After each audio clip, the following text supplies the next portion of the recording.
সামনেই বিশ্বকর্মা পুজো, তার আগে ওই দফায় দফায় অস্ত্রশস্ত্রগুলো ওই অস্ত্রের ভান্ডার থেকে বের করে এনে ধুয়ে মুছে তেল মাখিয়ে একেবারে ঝাঁ চকচকে করে ফেলতে হবে। হ্যাঁ, চালাও চালাও, চালিয়ে যাও। এইভাবেই পুজোর আগের 7 দিন আর পরের 7 দিন কাটিয়ে দেবে নিশ্চয়ই। কি যে বলেন মন্ত্রী মশাই, তবে অতদিন না হলেও পুজোর দিন বা তার আগের দিন তো ওই ওইসব অস্ত্রশস্ত্রে হাত দেওয়াই যাবে না। সে তো বটেই, সে তো বটেই। বিশ্বকর্মা পুজো বলে কথা। আমার ইচ্ছা ছিল ওই বেশ ঘটা করে পুজোটা করব এবার, কিন্তু এমন টানাটানি চলছে যে ইচ্ছে থাকলেও উপায় নেই। আহা, নেই নেই করে এখন থেকেই ধেই ধেই করে নেচো না। আমি যখন আছি তখন মহারাজকে বলে সব ব্যবস্থা হয়ে যাবে। তবে দেখবেন মন্ত্রী মশাই, গোপাল জানতে পারলেই কিন্তু ওই পাগড়া দেবে। হ্যাঁ, ও বুনোল হলে আমিও বাঘা তেঁতুল। সবাইকে নিয়ে মহারাজের কাছে দরবার করলে গোপাল আর দাঁত ফোটাতে পারবে না। বলছেন মন্ত্রী মশাই? হ্যাঁ, তাহলে তো আমি আজই ওই অস্ত্র ভান্ডার ফাঁকা করে এখানে সব অস্ত্র এনে সাপ সূত্র করে ঢাকা দিয়ে রাখছি। হ্যাঁ, তাই করো তাহলে। তবে এখন এদিকটা সামলে চটপট মহারাজের কাছে চলো। আমি যাই, ওদিকে দেখি পণ্ডিত আর রাজ্যতীষীকে পাকড়াই।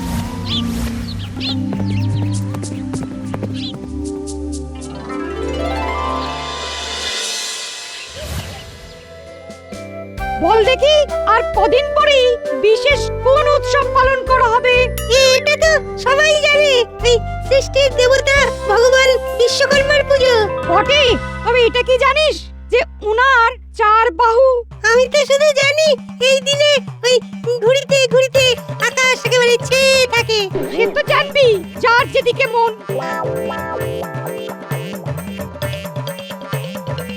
কিন্তু আমি তো এলাম পুজোর দিনক্ষণ নিয়ে আলোচনা করতে। আরে তেমনই তো কথা ছিল, তার কি হবে? যেমন কথা ছিল তেমনই কাজ হবে। সেনাপতি সব তোড়জোড় শুরু করে দিয়েছে, সে তো আর নমো নমো করে ছেড়ে দেওয়া যায় না। পঞ্জিকা অনুযায়ী শ্রী শ্রী বিশ্বকর্মা পূজার দিনটি কন্যা সংক্রান্তিতে পড়ে, তাই এবারেও বঙ্গাব্দের ভাদ্র মাসের শেষ দিন পুজো। বলছিলাম কি পণ্ডিত মশাই, আমাদের ছুটি দিয়ে দিন না, তবে আমরা যাই, তারপরে কিছু করে দেখাই। যাবি বলছিস? যা তবে।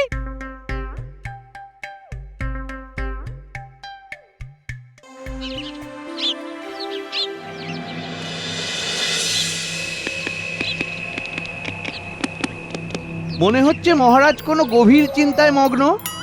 কি তোমরা একেবারে দল বেঁধে হাজির হলে যে, ব্যাপারটা কি?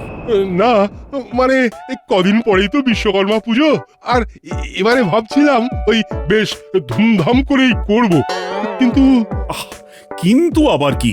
কিন্তু আপনার কৃপা দৃষ্টি না পড়লে যে সব আয়োজনই ম্যাড়ম্যাড়ে হয়ে যাবে মহারাজ। আপনি একটু হাত খুললে আমরা আপনারই জয়গান করব মহারাজ। সেসবই না হয় বুঝলাম, কিন্তু একটা ব্যাপার যে আমাকে বড় ভাবাচ্ছে। ওরে বাবা, এদিকে যে চাঁদের হাট, কোনো গোপন সলা পরামর্শ হচ্ছে মনে হচ্ছে। নবাবের গুপ্তচররা নাকি রাজ্যে রাজ্যে ঘুরে বেড়াচ্ছে, কোথাও গাফিলতি বা দুর্বলতা খুঁজে পেলেই নবাবকে গিয়ে জানাচ্ছে, আর নবাব সেই রাজ্যের উপর চড়াও হচ্ছে। তেমন কিছু এই রাজ্যে হবে না মহারাজ। নবাব যদি কোনো গুপ্তচর পাঠিয়েও থাকেন, তবে সে কোনো ফাঁক ফোকর খুঁজেই পাবে না। সব ফাঁক বন্ধ। ওই মন্ত্রী মশাই বললেই একেবারে চিচিং ফাঁক হবে। গোপাল, তুমি থামবে? কথায় কথায় রসিকতা না করে চারদিকে নজর রাখো বড়। নবাবের নজরে পড়লে কিন্তু সব একেবারে গড়বড় হয়ে যাবে।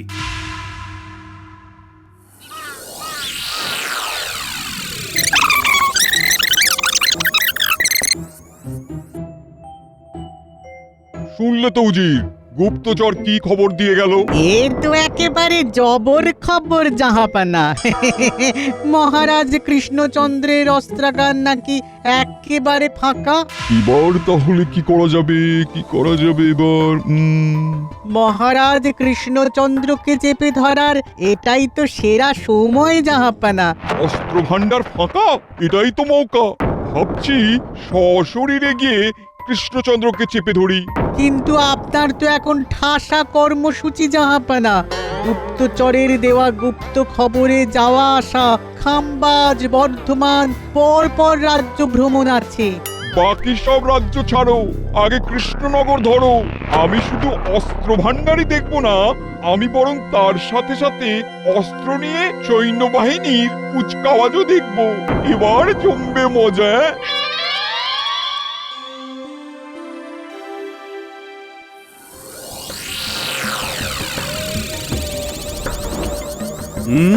যে ভয়টা করছিলাম সেটাই হয়েছে। নবাব নিজের চোখে কৃষ্ণনগরের সামরিক সজ্জা দেখতে চান। তাতে আর অসুবিধা কোথায় মহারাজ? আমাদের বাহিনী তো তৈরি আছে। অসুবিধে আছে বই কি, কাল বাদে পরশুই আসছেন তিনি। সে কি, সেদিন তো বিশ্বকর্মা পুজো। তবে আমাদের ভাগ্যের দোষ। তাহলে ওই 2-4টে অস্ত্রশস্ত্র ঠাকুরের কাছে রেখে ওই বাকি সব আবার ওই অস্ত্র ভান্ডারে চালান করে দিই মহারাজ। তাহলে তো মিটেই যেত। নবাব যে আবার বায়না জুড়েছেন তিনি কৃষ্ণনগরে এসে কুচকাওয়াজ দেখবেন। তা কি করে হবে মহারাজ? এটা তো সম্ভবই নয়। সেদিন তো অস্ত্রে হাতই দেওয়া যায় না। কিন্তু নবাবের ঠাসা কর্মসূচি, পত্রবাহক জানিয়ে গেল পরের দিনই নবাব খামবাদ যাবেন, আর তার পরের দিন বর্ধমান। এতে আতঙ্কিত হওয়ার কি আছে মহারাজ?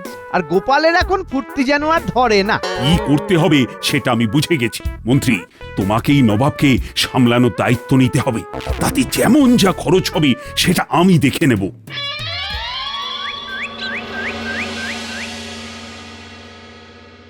এবার তো আচ্ছা গেরোয় পড়লাম। মহারাজের কাছ থেকে দায়িত্ব না হয় পাওয়া গেল, বাড়তি কিছু রোজগারও না হয় হবে, কিন্তু সেই দায়িত্ব তো গুরু দায়িত্ব। নবাবকে সামলাবে কি করে? ব্যাপারটা কি বলতো? মন্ত্রীমশাই আমাদের ডেকে পাঠিয়েও কিছুই বলছেন না, শুধু নিজের মনেই ভাবছেন আর বিড় করছেন। আমাদের মনে হয় আর একটু অপেক্ষা করতে হবে। তারপর কিছু বললেও বলতে পারেন। মানুষ হয় ভেবে কাজ করে, না হলে কাজ করে ভাবে।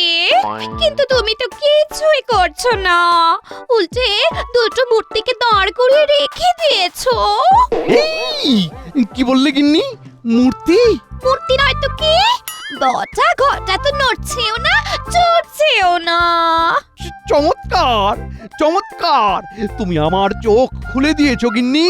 মানে যাকে বলে একেবারে বুদ্ধির বাতি জ্বালিয়ে দিয়েছো। আয় আয় আয়, শোন বটা ঘটা, শোন তোদেরকে কি করতে হবে বুঝিয়ে দিই ভালো করে। আয়।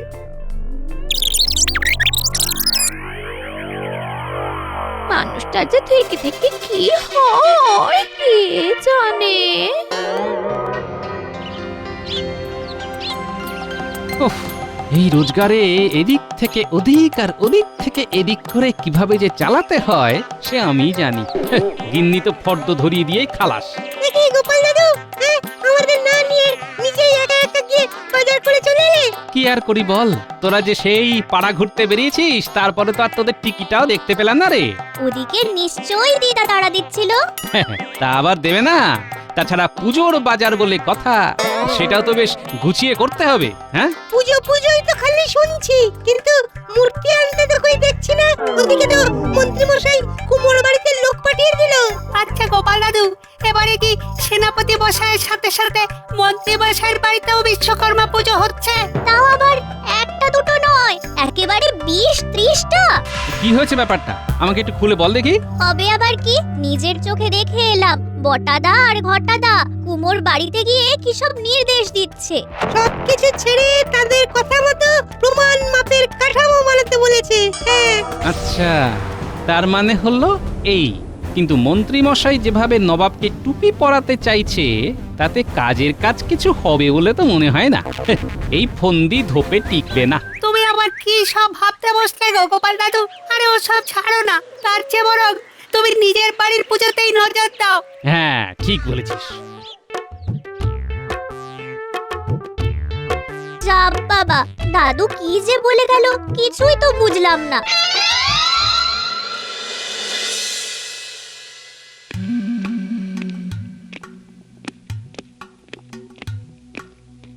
আজ বিশ্বকর্মা পুজো, অথচ মনে একটুও শান্তি নেই। মনটা খালি আনচান আনচান করছে। এই নবাব এলো বলে। আপনি একটু শান্ত হন মহারাজ। আপনি এমন উত্তেজিত হলে নবাব তো আরো পেয়ে বসবে। যাকে দায়িত্ব দিলাম সেই মন্ত্রীরই তো দেখা নেই। সঙ্গে আবার জয় বাবা বিশ্বকর্মা বলে সেনাপতিও বেপাত্তা। তাও তো বটে। আমি যে কি করি আমিও বুঝতে পারছি না, মানে নবাব এলে পুজো শুরু হবে নাকি চলে গেলে? সে আপনি যাই করুন, পুজো আগে হোক বা পরে, প্রসাদ না খেয়ে নবাব নড়বেন না মহারাজ। মন্ত্রীমশাই বোধহয় তারই তোড়জোড় করছে।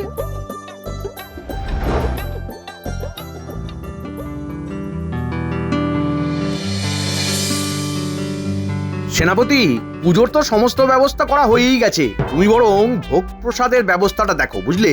নবাবকে আমি ঠিক বুঝিয়ে সুঝিয়ে এখানে এনে হাজির করব। তারপরে প্রসাদ খাইয়ে খুশি মনে মুর্শিদাবাদে পাঠিয়ে দেবো। ওহ, গোপালের যেন ভারী মজা, আনন্দ একেবারে ধরছে না।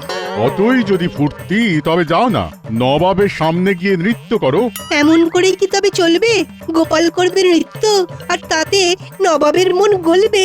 উমা, কি যে হচ্ছে, কে যে কি করছে! কাউকে কিচ্ছু করতে হবে না, সব তৈরি আছে। নবাব অস্ত্রে শস্ত্রে সজ্জিত বাহিনীকে দেখতে পাবে। বলো কি, আজকের দিনে মন্ত্রী তুমি এই অসাধ্য সাধন করলে কি করে? হে আর এমন কি মহারাজ, তবে কেউ কেউ ভাবে যে বুদ্ধির 16 আনাই তার ঘটে আছে, তাই বুদ্ধির বড়াই করে। কিন্তু সে ঘট যে ফুটো সেটা তো জানে না। কিন্তু মন্ত্রী মশাই এইভাবে ওনার বুদ্ধি জাহির করেন না। আহা, এমন মন্ত্রী পাওয়া তো ভাগ্যের কথা। জয় মন্ত্রী মশাইয়ের জয়। দেখা যাক এবার কি হয়। বেশ বেশ, এসো তবে সবাই সবাই মিলে একসাথে নবাবকে স্বাগত জানাবো।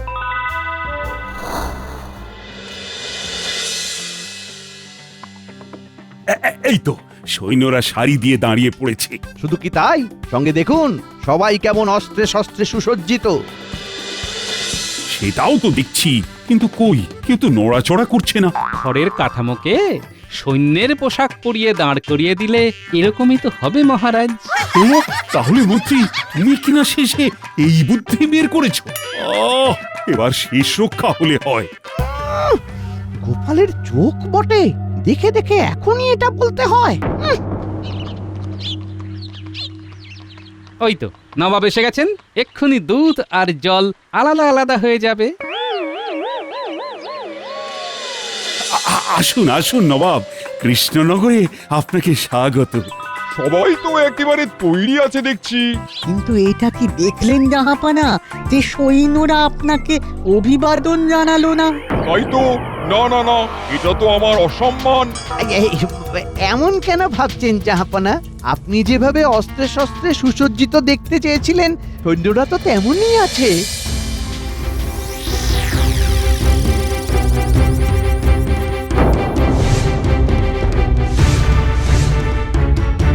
তাই নাকি? তবে তো আরো ভয়ঙ্কর ব্যাপার। কৃষ্ণনগরে খড়ের সিপাই। আর কি চাই জাহাপানা, মানে একেবারে খোলাখুলি ধরা পড়ে গেছে। এই মন্ত্রীর জন্য লজ্জা এবার আমার মাথাটা কাটা যাচ্ছে। মনে হচ্ছে না এক্ষুনি ওকে দূর করে দিই রাজ্য থেকে। শোনো কৃষ্ণচন্দ্র, এইসব লোক ঠকানো কায়দা আমার সাথে চলবে না।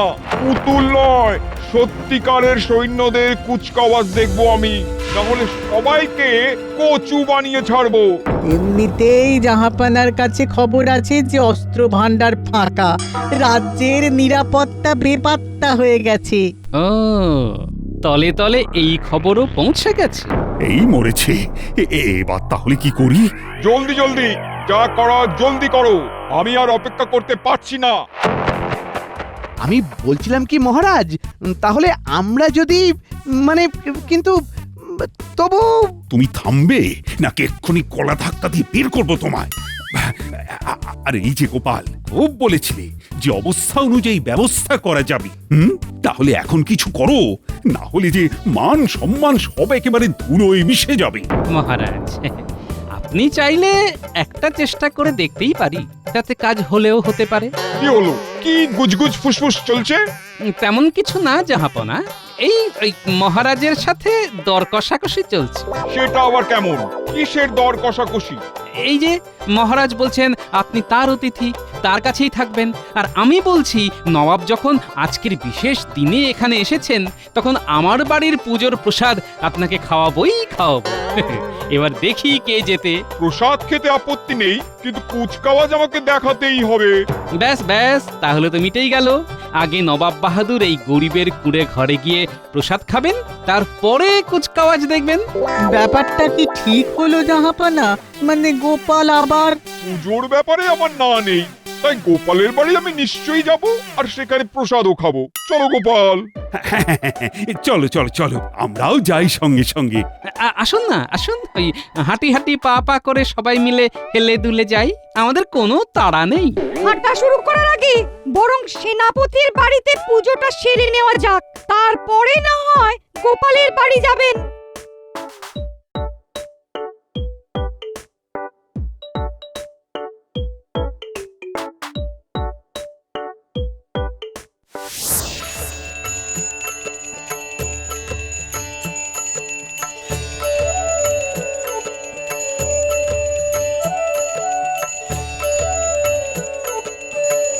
জাহাপানা, পুজো তো শুরু হয়ে গেছে, কিন্তু আমাদের তো দেরি হয়ে যাচ্ছে।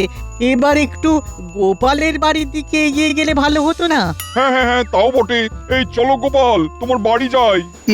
জাহাপনা, বলছিলাম যে এত তাড়াহুড়োর কি আছে? এরপরে প্রসাদের ব্যবস্থা আছে। আমার বাড়িতেও তো প্রসাদের ব্যবস্থা হয়েছে, তাহলে বরং সবার যাওয়ার প্রয়োজন নেই। ওই মহারাজ, মন্ত্রী মশাই, নবাব বাহাদুর আর উজির মশাই না হয় আমার সাথে চলুন, বাকিরা এখানেই প্রসাদ গ্রহণ করুন। তাই ভালো, তাই ভালো।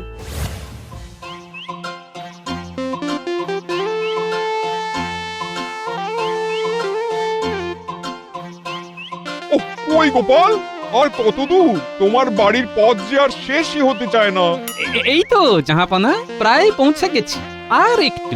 আমি আগেই বলেছিলাম জাহাপানা, নিশ্চয়ই কোনো গন্ডগোল আছে, আপনি তো শুনলেন না। আপনি নবাব বাহাদুর বলে কথা, তাই আপনাকে পরিষ্কার রাস্তা দিয়ে আমার বাড়ি নিয়ে যাচ্ছি। একটা তাড়াতাড়ি যাওয়ার রাস্তা আছে, কিন্তু ওই রাস্তার অবস্থা খুব একটা ভালো নয়। গোপাল কি তবে ইচ্ছে করে ঘুরিয়ে ঘুরিয়ে নিয়ে যাচ্ছে?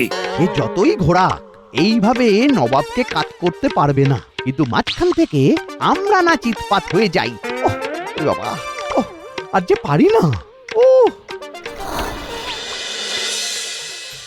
যাক, শেষ পর্যন্ত তাহলে গোপালের বাড়িতে এসে পৌঁছালাম। না, এবার একটু বসে জিরিয়ে নি। আমি তো বসলে উঠতে পারবো না, আর উঠলে বসতে পারবো না। ও পায়ে যা ব্যথা না। না না না, আর কথা বাড়াতে হবে না। নিন, এবার প্রসাদ গ্রহণ করুন। আগে আপনারা শুরু করুন, মহারাজ আর মন্ত্রী মশাই না হয় ততক্ষণ একটু অপেক্ষা করুন। কি মহারাজ, তাই তো? হ্যাঁ, আমাদের তাড়া নেই, আমরা দাঁড়াতে পারবো। এটা আবার কি পুজো? কেমন ধরনেরই বা প্রসাদ এটা? তাহলে বুঝিয়ে বলি জাহাপানা। বিশ্বকর্মা পুজোর দিন আমাদের বাঙালি ঘরে অরন্ধন পালন করা হয়। ভাদ্র সংক্রান্তির দিন এই যে অরন্ধন পালিত হয় তাকে বলে বৃদ্ধারন্ধন। আপনারা খেতে শুরু করুন জাহাপনা, উনি এখন থামবেন না। হ্যাঁ, না না না না না, পুরোটা বলি আগে। ওই ভাদ্র মাসের অন্য যে কোনো দিনও অরন্ধন হতে পারে, তাকে বলে ইচ্ছারন্ধন। কিন্তু ব্যাপারটা কি? ও এই দেখো, ওটাই তো বলা হয়নি। এটা হলো আসলে একটা ব্রত, বুঝলেন? এতে ওই বাসি অন্ন ব্যঞ্জন দেবী মনসাকে উৎসর্গ করা হয়, আর এই আচার বিশ্বকর্মা পুজোর সাথে সংযুক্ত। তাহলে তো আচ্ছা ফাঁপড়ে পড়লাম। এখন তবে এই বাসি অন্ন ব্যঞ্জন খেতে হবে, কিন্তু না খেয়ে উঠেও তো যাওয়া যাবে না। নবাব এবার পুজোর প্যাচে পড়েছে, নিক ঠেলা সামলাক এবার।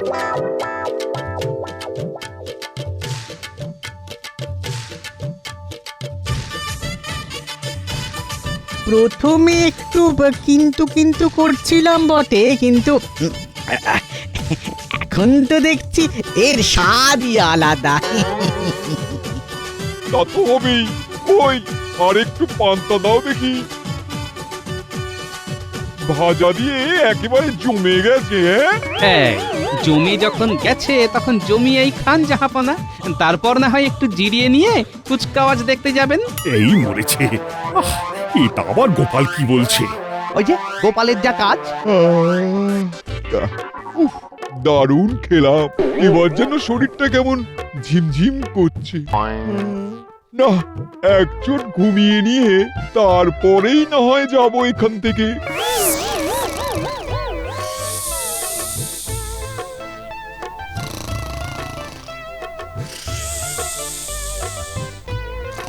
কি হলো গোপাল? কি বুঝছো? নবাব কি যখন তখন উঠে পড়ে কুচকাওয়াজ দেখতে চাইবেন? উৎকণ্ঠার কোনো কারণ নেই মহারাজ। যে পরিমাণ পান্তা নবাব খেয়েছেন তাতে সন্ধ্যার আগে আর নবাবের ঘুম ভাঙবে না। বলছো? আমি নয়, মা মনসার প্রসাদ গিন্নির পান্তা বলছে মহারাজ। ও তাই যেন হয়। আর বিশ্বকর্মা পুজো যেহেতু আজ হয়ে যাচ্ছে, তাই নবাব যদি একান্তই কাল একবার কুচকাওয়াজ দেখতে চান, তাহলে সৈন্যদের অস্ত্র হাতে তুলতে আর সমস্যা হবে না। আমি তাহলে কালকের জন্য সবাইকে তৈরি থাকতে বলি। থাক থাক, তোমাকে আর বাহাদুরি দেখাতে হবে না। এ যাত্রাতেও গোপালের জন্যই নবাবকে পেয়েছে ফেলা গেল। সত্যি গোপাল, এই বিশ্বকর্মা পুজোর দিনে তুমি আসল করিতকর্মা। কি বলেছিলাম মহারাজ? চালে হালকা হলেও তালে আমি ঠিক।